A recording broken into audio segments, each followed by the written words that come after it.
Morning Icelandians. This video today is about the vintage Star Wars comics from Marvel from 1978 to 85. I've selected just the first editions of the adaptations of each movie. Originally, a few years ago, I got the omnibus editions books of the comics, which were pretty great, but I decided I wanted to get the actual comics. So after a few years, I managed to get just a few of them. I've got the first 12 of the original Star Wars and a few of the Empire Strikes Back and just a couple of the Return of the Jedi. So with Star Wars in 78 as a kid, always remember going to the newsagents on a Wednesday, always remember it was a Wednesday, to get my Star Wars comic, and the first one that came out was this, the Star Wars Weekly, which was a great little comic. Back then, I wasn't really much of a comics fan. I collected the Star Wars ones under 2000 AD, which I got mainly later on, probably between 83 and 86. I stopped with the Star Wars ones probably in 84 actually, when I moved house.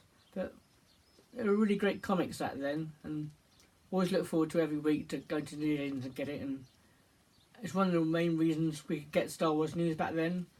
We didn't have any internet or social media back then, and one of the rare ways of getting Star Wars news was reading your comic or joining the fan club. So in 1980, Star Wars came back again with a comic form and the adaptation of The Empire Strikes Back, which was this. Has great nifty little stickers on there, which you could put on a page in the comic. And that was a really good adaptation actually. Probably the better one actually than Return of the Jedi. I always remember the Empire one, it was really good. And finally, a few years ago, I finally managed to get the first edition of the Return of the Jedi one, which I've been searching for ages, and finally got it. A pretty good price, and to quote Sale Bibble, it's outrageous that the price that got up from 10p to 25p.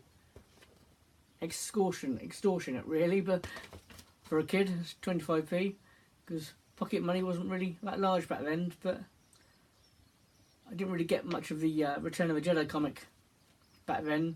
I was probably getting into my middle teens back then, and becoming more interested in music and that, and so, but it was still really good comics back then, and I know they're not officially canon now, but they're still quite a good read. I recently went through my omnibus editions again, and there's some really good stories.